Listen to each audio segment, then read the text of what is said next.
Hello everyone, आज है 19 फरवरी और आज इस वीडियो में हम बात करने जा रहे हैं यस बैंक के बारे में। 18 रुपए से भी नीचे शेयर ट्रेड कर रहा है। आज तेजी दिखाई है, 2.5% से भी ज़्यादा की तेज़ी आज यस बैंक के शेयर में देखने को मिल रही है। जबकि इतने टाइम से अगर आप देखो तो भाई साहब ये गिर ही रहा था।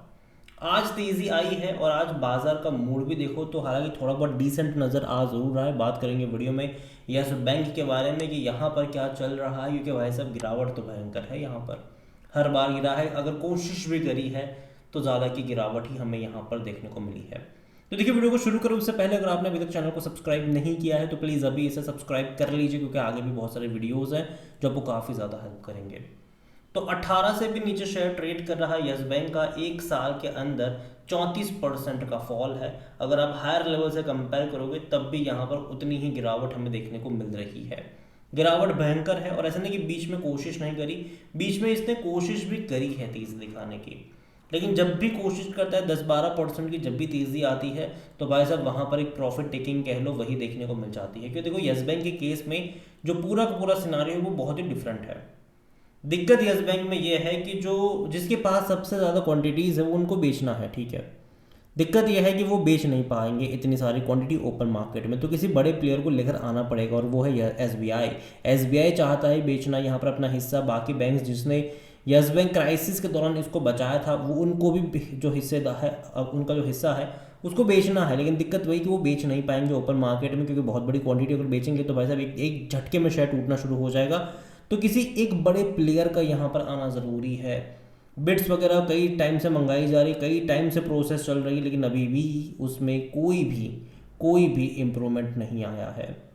और यही सबसे बड़ी प्रॉब्लम है। और जब तक वो नहीं होगा कोई बहुत बड़ा डेवलपमेंट यस बैंक के शेयर में मैं अज्यूम तो नहीं कर रहा हूँ।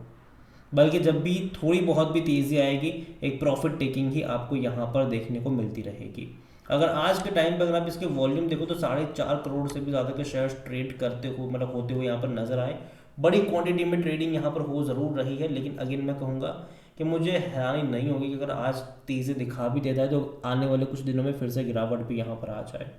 अगर आप देखोगे तो इसका 52 वीक्स का जो हाई है वो 28 रुपये का है, लो 17 का है और ये उसी के आसपास ट्रेड कर रहा है।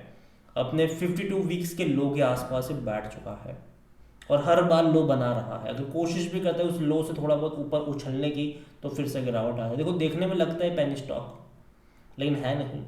मार्केट कैप 56,000 करोड़ से भी ज़्यादा का देखने को मिल रहा है। बहुत बड़ा मार्केट कैप है ये इसका। और देखो पेनी स्टॉक होकर भी इतने बड़े मार्केट कैप पर बैठे रहने की वजह यही है कि भाई साहब बहुत सारे शेयर्स की यहाँ पर डंपिंग हुई है, तो जो वैल्यू है शेयर की वो गिरी है। एक टाइम था जब 400 रुपये का भी शेयर हुआ करता था, उस टाइम पे इसका मार्केट कैप 90,000 करोड़ के आसपास था। आज भाई साहब ये उससे कई 10 गुना से भी कम मतलब गिर चुका है, ठीक है। 90% गिर चुका है अपने उस हाई लेवल से अगर आप देखोगे तो। लेकिन फिर भी मतलब 90 या 95% गिर चुका है, ठीक है। लेकिन फिर भी अगर आप देखोगे तो इसका मार्केट कैप 50% का मुश्किल से गिरा हुआ नजर आएगा आपको। रीज़न सिंपल सा है, डंपिंग। क्योंकि जब यस बैंक में क्राइसिस आया था तो 10 रुपये के भाव पर इक्विटी खरीदी गई थी और 10,000 करोड़ रुपए रेज करे गए थे। कुल मिलाकर अगर आप देखोगे तो उस टाइम पर 1,000 करोड़ इक्विटी इन्फ्यूज़ हुई थी। उसके बाद भी अगर आप देखोगे तो एफपीओ के जरिए पैसा रेज करा गया था, मतलब 15,000 करोड़ रुपए रेज हुए थे। उस टाइम पर भी इक्विटी के थ्रू ही हुए थे। 12-13 रुपये के दाम पर इक्विटी इशू करी गई थी और 1,200 करोड़ से भी ज़्यादा की इक्विटी इन्फ्यूज़ हुई थी। उसके बाद एफपीओ ने भी पैसा डाला था। उसके बाद एफ ने भी मतलब यहाँ पर पैसा डाला। दो बड़े एफ ने, वो भी इक्विटी के थ्रू ही हुआ था।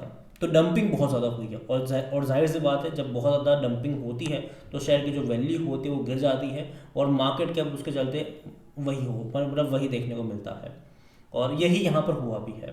हालांकि पिछले 3-4 क्वार्टर में इंप्रूवमेंट ज़रूर आया है यस बैंक के नंबर्स में, लेकिन अगेन वो इनफ नहीं है।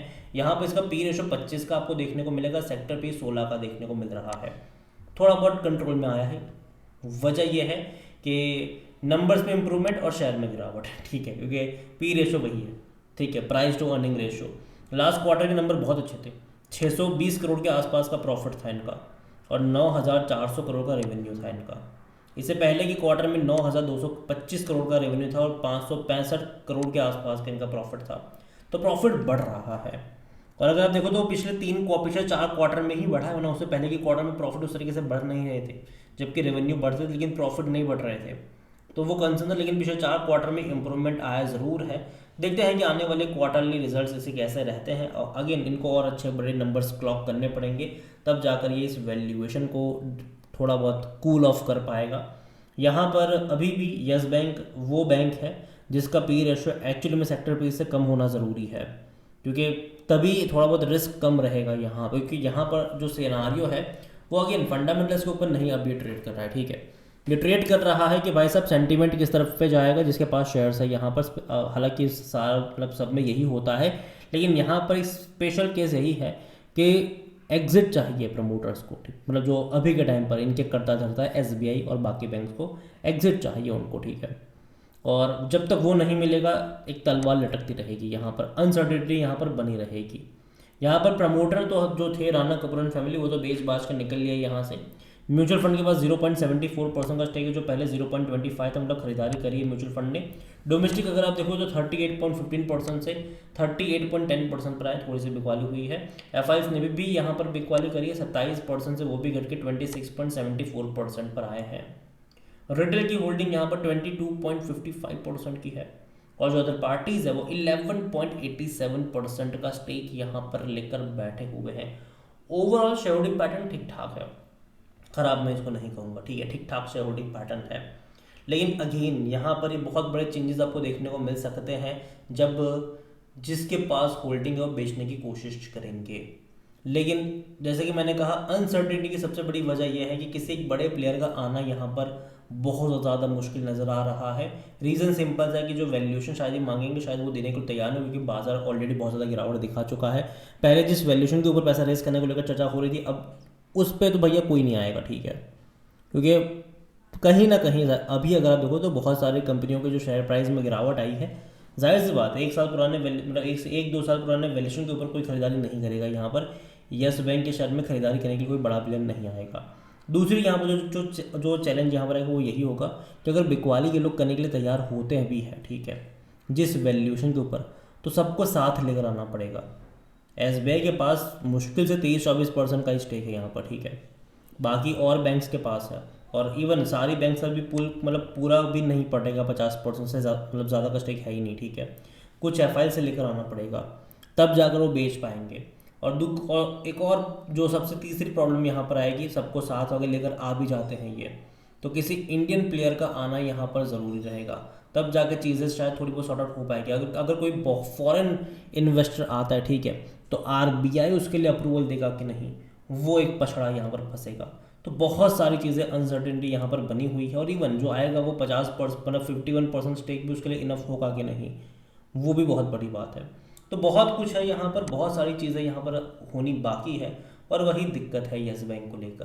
तो देखो यहाँ पर अभी यस बैंक अगर आप देखोगे तो अगर तेज़ी भी मतलब कोशिश भी करेगा 10-12% की तेज़ी दिखाने की, वापस ही गिर जा रहा है। तो कहीं ना कहीं अभी के लिए जब तक चीज़ें क्लियर नहीं होती, या फिर जब तक इसका जो वैल्यूएशन है वो थोड़ा सा और सस्ता नहीं होता, मेरे हिसाब से 14-15 रुपये का जो लेवल है वहाँ पर एक अच्छा सपोर्ट देखने को मिल रहा है, वहाँ पर आपकी नज़र होनी चाहिए। अगेन ये मेरा पर्सनल ओपिनियन है, ठीक है, कोई भी इन्वेस्टमेंट एडवाइस नहीं है। ये वीडियो को यहीं पे एंड करता हूँ। पसंद आया हो तो लाइक करो, शेयर करो, चैनल अगर पहली बार है तो प्लीज़ सब्सक्राइब करें। और यस बैंक के बारे में आप क्या सोचते हैं वो भी आप मुझे कमेंट में लिख के बता सकते हैं। इसके अलावा अगर आप चाहते हैं कि मैं किसी और बैंक के ऊपर भी एक डिटेल वीडियो बनाऊँ तो कमेंट में उसका नाम लिखिएगा। जितनी ज़्यादा कमेंट आएगी उतना ही जल्दी वीडियो आएगा। Thank you.